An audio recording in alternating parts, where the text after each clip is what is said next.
Was last year a fun year for the Jags? I think so, right? I mean, listen, I did think they were going to win that division. It was basically a race between them and Houston. And, yeah, they were a 13-win team last year, coming off of being a 4-win team the year before.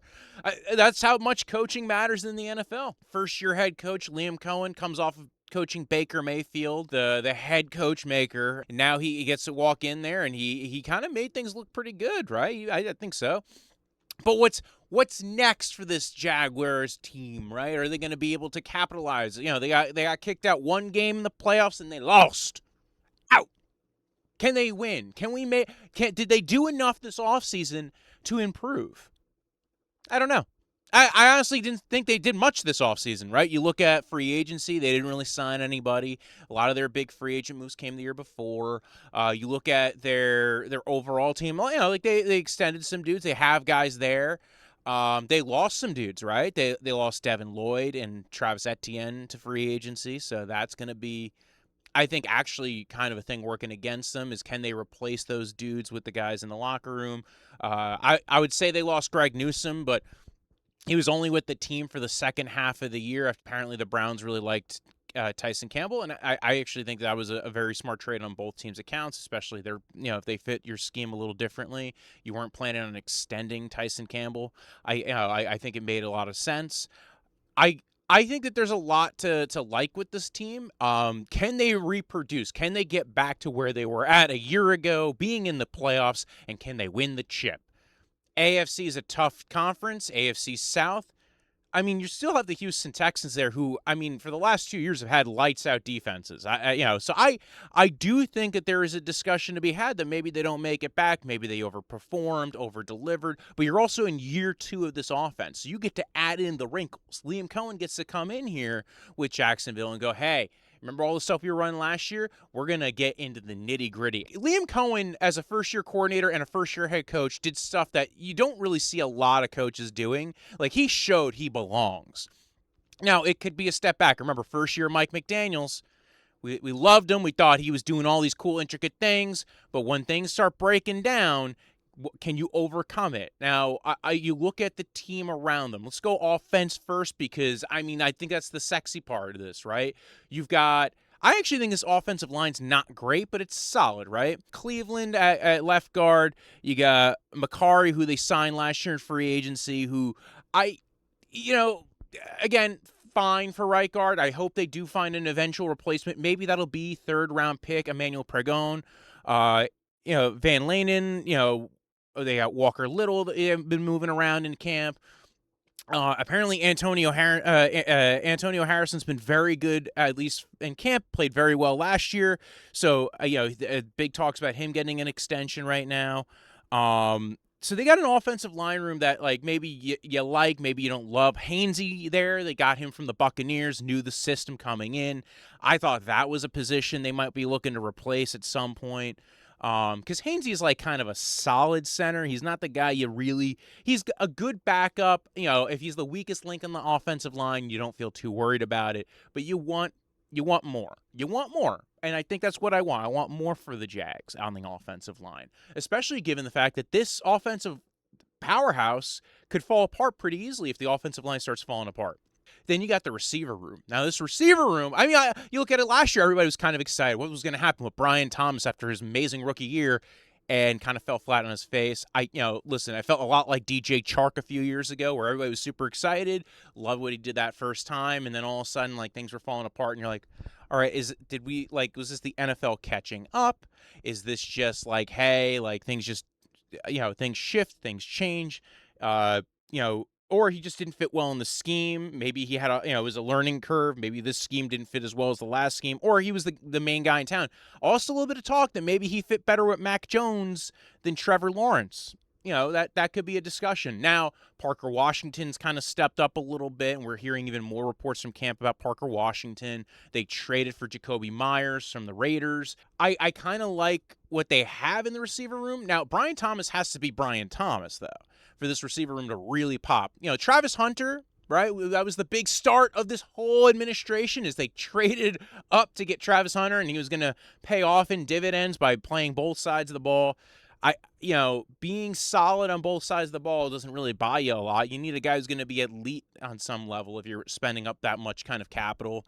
But I digress. It sounds the talk was that they were pushing him more to defense this year. I think they need him more on defense after losing Newsome and trading away Tyson Campbell in that trade. And I think they need more defense. They even brought back, was it Montari Brown? So I think that was kind of a big deal bringing him back because like they got good play out of Brown.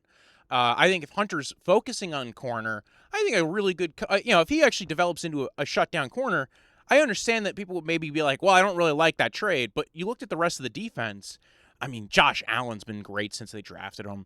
Trayvon Walker maybe wasn't worth the first overall pick, but I think has developed into a very solid defensive end opposite Josh Allen. So you look at the Armstead's still there. I think that's actually Armstead's profile on LinkedIn. Still here. Armstead still here. But D-line wise, I think they're okay. Back end wise, I mean, the safety room's good. The linebacker room, again, they lost Devin Lloyd. Yeah, I think they like the guys they got in that room.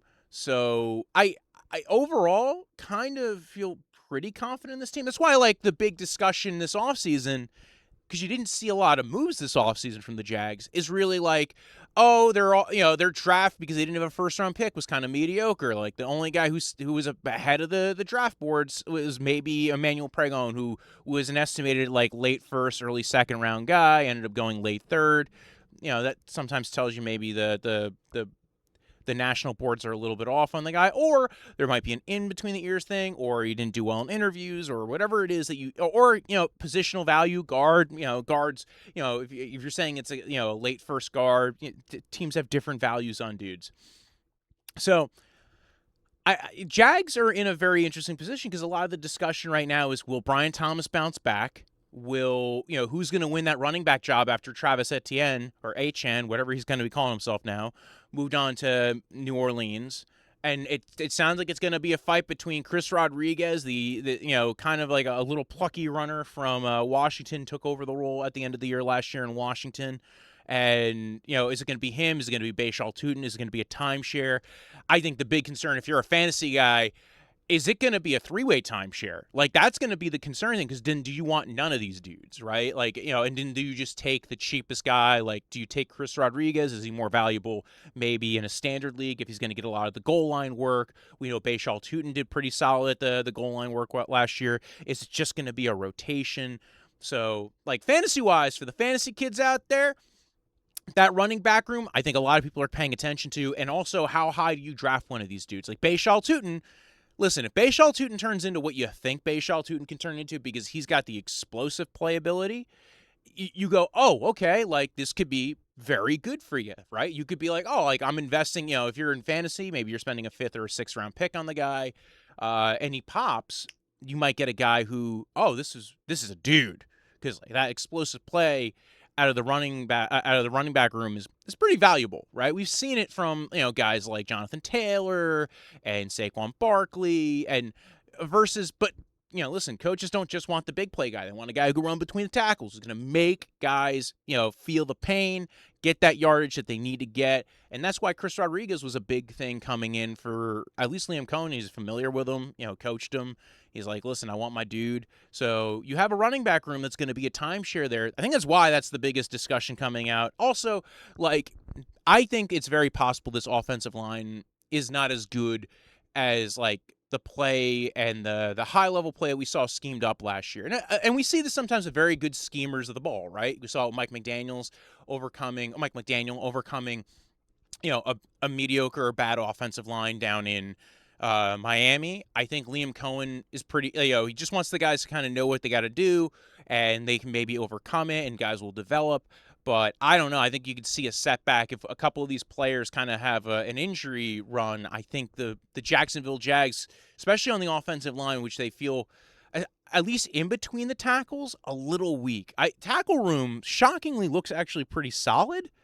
And I'm kind of excited for that tackle room. But, the offensive pieces there, I kind of like. Again, you get Brenton Strange coming back, tight end. He was playing really well before his injury. can we resuscitate Brian Thomas Jr.? Jacobe Meyers has just been solid, kind of catnip. And I don't know. I don't really want to see Hunter on the offensive side of the ball just because, I'd rather see him play elite level corner than mediocre wide receiver and mediocre corner. So it's just my opinion. I get it. Oh, he can play all sides. I was like, yeah, maybe don't do it. Maybe let him rest a little bit. I understand he can. Just because you can doesn't make you should. But yeah, what is your feelings on the Jags this year? Do you think they're going to win the AFC South? Do you think they could maybe take a step back due to all the maybe health luck and health issues and now teams having, game film on Liam Cohen coaching up this team and how he's utilized the players so far? Let me know in the comments. And also follow, subscribe. You can follow the podcast at Draft Ice Football on Instagram. You can follow me at BROJO. Death is in the end of life. Punch like a delicious drink you drink in the summer. That is on all platforms. That's all platforms, whether it's Instagram, TikTok. You could also do, I am on the X somewhere out there, I guess, but because it's still sports media. Xbox Live. You want to play with me on a little bit of a Fortnite? Although I don't really go on very often. I'm a little busy. But yeah, tune in next time for when I do maybe an NFC South team. When I woke up this morning, I was feeling pretty dangerous. About the past, about the people.